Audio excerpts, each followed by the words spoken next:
Bonjour à tous. Aujourd'hui, nous allons explorer le concept fascinant de la monnaie libre. Qu'est-ce que c'est? D'où vient l'idée de monnaie? Comment a-t-elle évolué à travers l'histoire, des empires romains au pétrodollar, jusqu'à l'euro pendant la crise du Covid? Ensuite, nous plongerons dans la monnaie libre, ses principes, ses outils, et ses perspectives futures. L'objectif est simple, comprendre comment la monnaie façonne nos sociétés et imaginer une alternative équitable. Allons-y. Prenons un exemple concret, l'Empire romain. Les empereurs, comme Auguste, ont compris que frapper des pièces était un levier de pouvoir.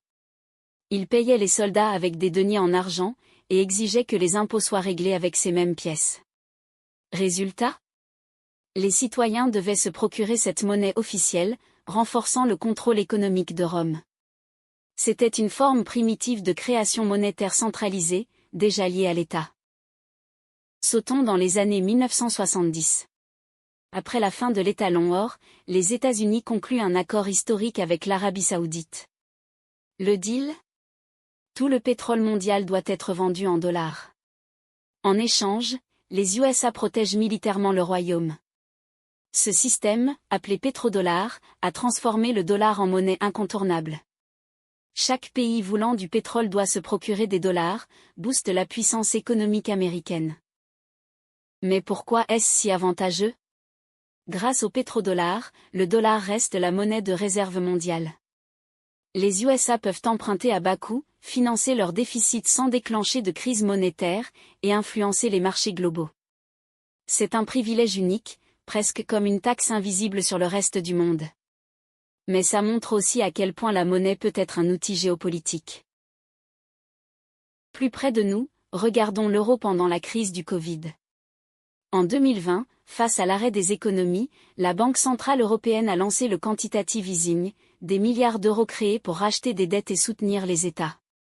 Cette injection massive a évité un effondrement, mais elle a aussi révélé la dépendance des systèmes modernes à la création monétaire centralisée.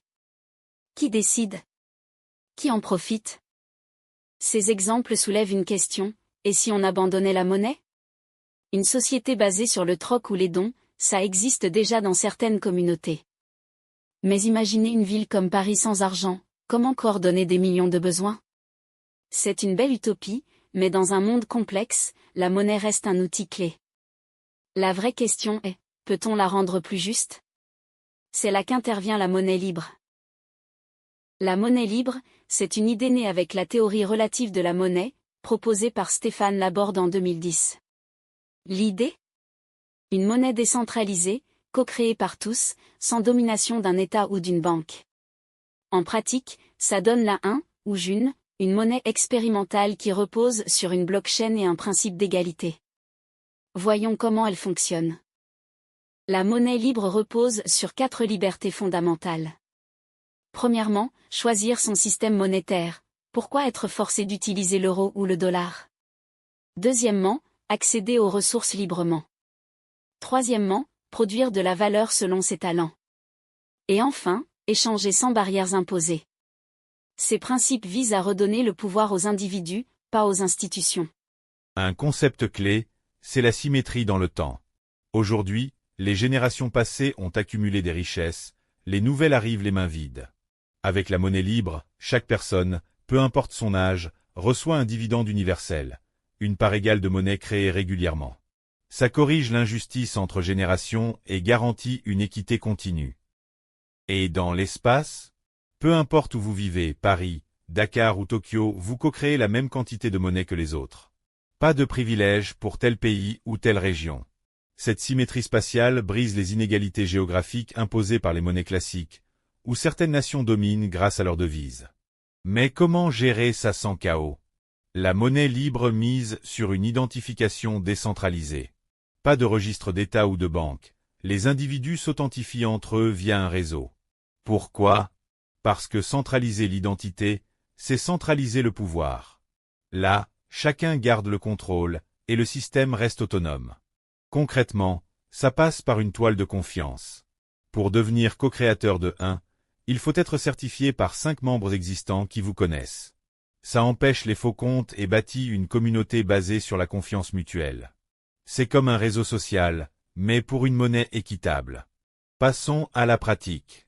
Change.fr, c'est une plateforme où les utilisateurs échangent biens et services en un, légumes bio, cours de guitare, réparation. L'idée, c'est de créer une économie parallèle, locale et solidaire, sans dépendre des banques ou des monnaies officielles. Ça grandit doucement, mais ça marche. Un autre exemple, Airbnb. Imaginez Airbnb, mais en monnaie libre. Ce site permet de louer des chambres ou des logements entre particuliers, payés en un. C'est une alternative concrète qui montre que la monnaie libre peut s'intégrer dans nos vies quotidiennes, pas juste en théorie. Où en est-on? La1 a démarré en 2017 avec 59 membres. En 2021, ils étaient plus de 4000. La croissance est lente mais stable, portée par des passionnés. Chaque nouveau co-créateur renforce le réseau et prouve que le concept attire, même s'il reste marginal face aux monnaies classiques. Pour l'avenir, tout dépend de l'adoption. Si plus de commerces, artisans ou associations acceptent la1, elle pourrait devenir un vrai complément à l'euro. Imaginez payer votre pain ou votre coiffeur en monnaie libre. Ça renforcerait les circuits locaux et l'indépendance économique. Côté technique, la blockchain d'unité, qui soutient la1, peut encore s'améliorer. Plus de rapidité, plus de possibilités pour intégrer de nouveaux co-créateurs pour gérer des millions d'utilisateurs. Ces avancées technologiques sont cruciales pour passer d'une expérimentation à un système viable à grande échelle. Et pour la société? La monnaie libre pourrait rendre nos économies plus équitables, moins vulnérables aux crises monétaires ou aux décisions des banques centrales. Ce n'est pas une solution miracle, mais une piste pour repenser notre rapport à l'argent et construire un avenir plus résilient. Pour conclure, la monnaie libre nous invite à questionner. Qui crée la monnaie? Pour qui? Avec la1, c'est nous tous, pour nous tous. C'est une expérience jeune, mais prometteuse.